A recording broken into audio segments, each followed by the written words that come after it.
Good afternoon, good morning, good evening, good whatever time of day it may be for you, ladies and gentlemen. I'm the Layback Gamer, and I got the first part of my latest 100 days in hardcore Minecraft, or at least the first part of 4.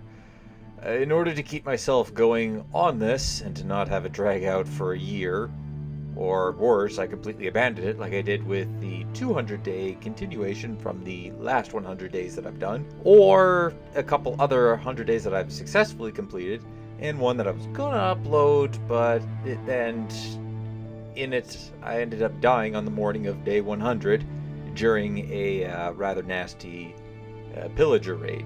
So yeah, I would be splitting it up into 4 parts. And I've also decided to do something a little bit different in these 100 days. In my version, we're not going to be actively trying to beat the game or defeat a bunch of bosses or travel through as many dimensions as we physically can in 100 days or etc etc. No. We're not doing any of that. That's boring. What you guys are coming through, as what the title is alluding to, is we're going to be here settling down and trying to cook up as many dishes, as much food as we can, and maybe we try to take down a boss like entity. I got a particular eye on you, Mr. Ice and Fire Dragons.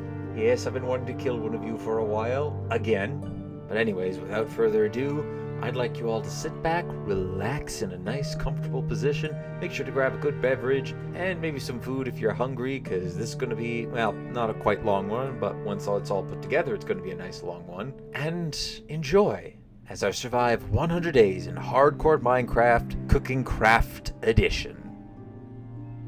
As with every inspiration goes, you need the right place to start off with. Unfortunately for me, this time around, it only took me a single seed refresh, and I found possibly the best seed I could ever ask for. There's 2 mountains forming a nice valley with ocean access that sort of transitions into a plateau. There's a village within the view of spawn, and said village has 2 blacksmiths, 2 ice and fire villagers, whatever they're called, and the best part about it, not a single crocodile in sight, because I cannot count how many times I've died to crocodiles before. It's probably more than I have failed, probably more than any other run I've had. It's been death to crocodiles. So, with a village in front of me, of course, spent the day looking around, looting up the village, sealed up a couple of caves, well, partially sealed up, and explored a nice cavern that leads to the top of one of the plateaus. I got something planned in mind for that to lead to the top. Day 2 rolls around and didn't do a whole lot today, just chopped down some wood and built up the animal pens a bit. The next day I continued the eating passion and managed to get another 2 extra hearts, bring my total up to 4 additional hearts, or 14 total. And after a bit of exploring around the area, I think I may have enough new food to be able to get an additional 2 hearts tomorrow. 6 hearts within a few days? I say that's pretty good. I spent some time clearing up and lighting up a small opening within the mountain. Actually, one of a cavern that I sealed off, which gave me an idea for a first structure underneath the mountain, a underground cold storage. It also serves the purpose of hiding a temporary tunnel to Y11, but it'll eventually be storing everything in there that would need to be kept cold. So meats, I guess foods, other fruits, vegetables, that sort of thing, for down there. It's also my personal storage area for now. 5 days in, and we're starting to dig down to Y11. Gonna want some stairs to go down here, even though this is temporary. However, I don't have any iron for a stone cutter. At least, I don't have any iron ore. I am sorry for what I have to do to this village. After a generous donation from one of the iron golems, I was able to get my stone cutter, and I placed down a bunch of stairs down to Y11. Much smoother, much smoother. I cannot live without stairs going down to Y11. I also collected some oak wood, palm wood, and sugarcane, all for later use, though some sooner than others. 1 week in, and we started smoothing out the cold storage. Almost said something else for a second there. Going to I'm gonna go with a completely stone roof for the time being, but I may eventually break it up a little bit into adding in some cobblestone as well as some rocky stone to sort of break it up a little bit. Not too much though, just a little bit. I've also started to build up. I want to build up a large wheat area where it's going to be fed in with an aqueduct. This is going to be the case for most of the farmland that stretches further into the valley, but a wheat's going to be a good starting place. So to that end, I'm going to need a cobblestone generator. Back down in the mines, it didn't take me too long to find gold, to find an open cave, find diamonds, and gather more iron. I wasn't planning on hunting for diamonds at the moment, but you know, it's this'll work out, as I was planning on using a couple of buckets to build up some obsidian at the top. But hey, diamond pickaxe gonna make this go a lot faster. Day 9 rolls around, and well, I'm basing this cobblestone generator off of one that I don't remember where I've seen it, but it's actually rather simple cobblestone generator to put together. I, for some reason, thought I needed an observer, which turned out to be a bad mistake on my part. But hey, at the time, I thought I needed it, so we're going into the Nether, and that's something we're going to be doing on day 10. And we traveled into the Nether, thanking everything out there that we didn't spawn in the Crimson Forest, because the mosquitoes there are, well, they're part of a 1-2 combo. You get hit by a crimson mosquito, and then you get hit by a hoglin, and you're just suddenly dead. That may or may not have happened to me a couple times in the past. I got the quartz that we needed and came back, but I found myself in the middle of a blood moon, which was not ideal. Rather than taking the smart decision and going back into the Nether and just waiting it out, I decided I had to defend the village at all costs. Though all costs emphasized there, as we lost the other iron golem in the fight. Hate to see, he was such a good man. Hate to see him go out like that. Mr. Iron Golem, you will be missed. I'd like to just quickly point out that I am not a redstone genius.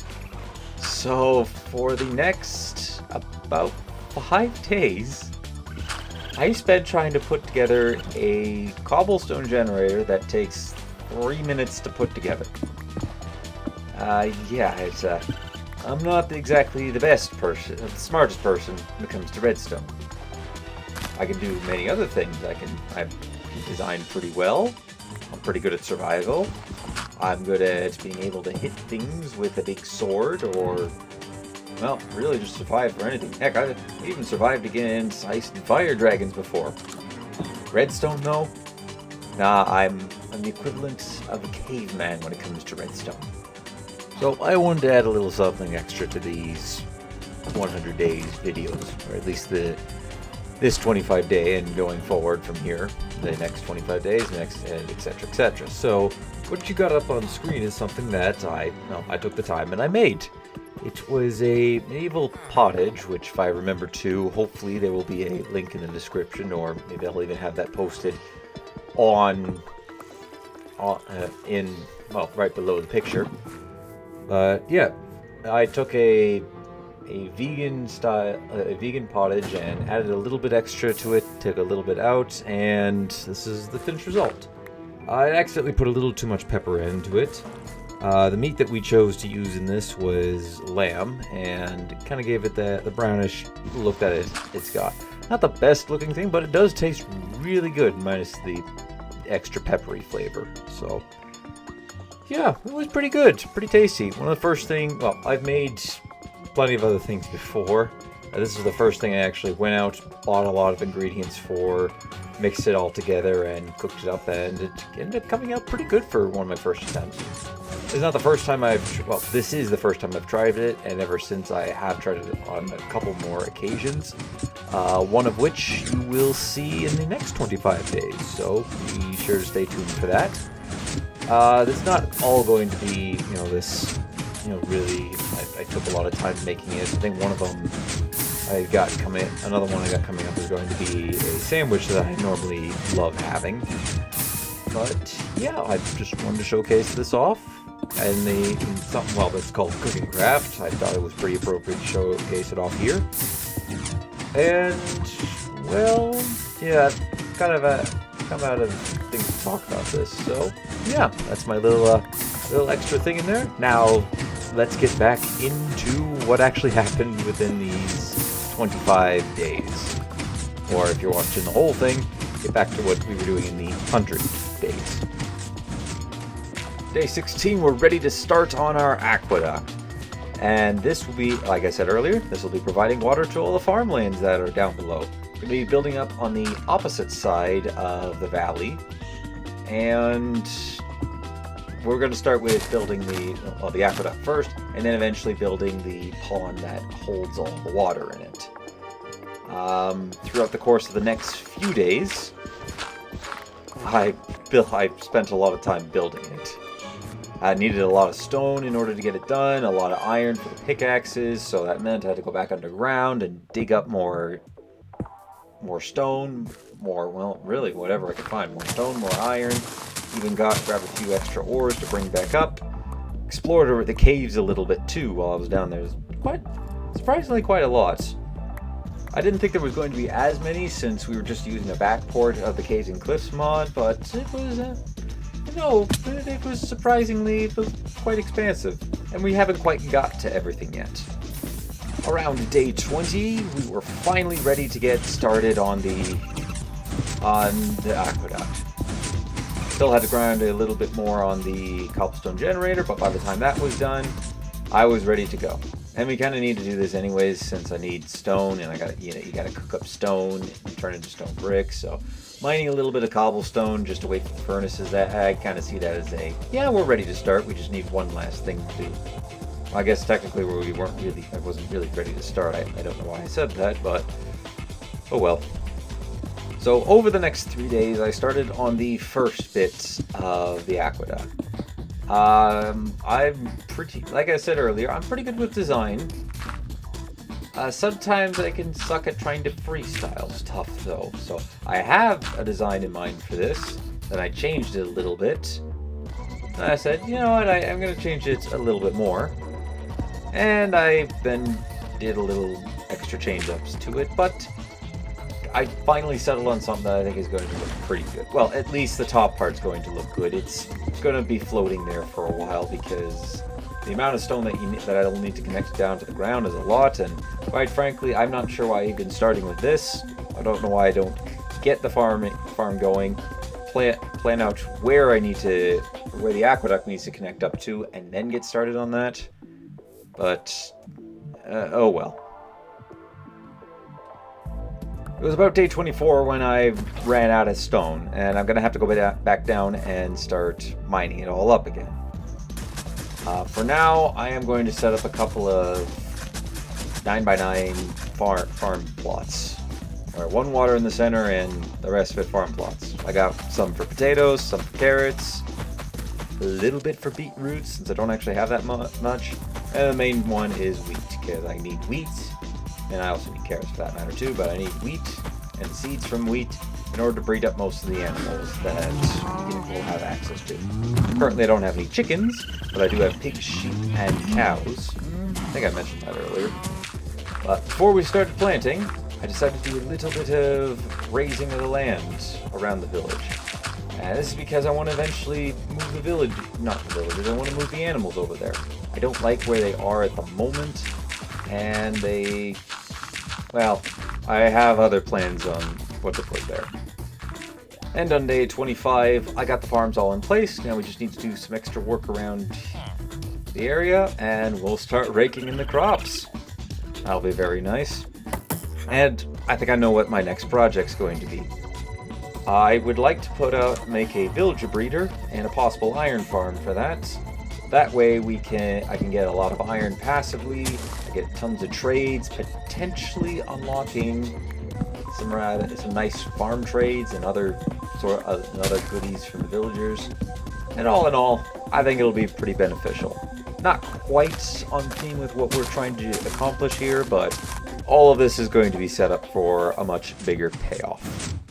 And that's all for now, folks. 25 days down, another 75 to go.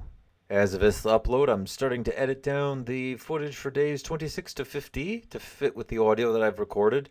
And I have half the footage for days 51 to 75 all finished up. Hopefully, I'll be able to get the next part up sooner rather than later, ideally before July the 1st, which I know is a long time away. But I'd like such a vast amount of time between then and now, is just in case I don't get to it, something comes up, I forget about it, whatever the reasoning, there's the time in there for me to be able to get the next part going. Now, from you, let me know if there's anything that I did pretty well or need to improve on. I did spend a fair amount of time trying to get the audio components to fit well, get the pitch right on some of them. And there's also the standard amount of time that it takes to edit down all that footage when it comes to these, etc., all that sort of fancy stuff. Always looking to improve my content, and I do try to answer every comment I can. So feel free to comment, like, subscribe if you really enjoyed. And as always, I hope you have had a good time with this video. I'll catch you in the next one. But until then, take it easy.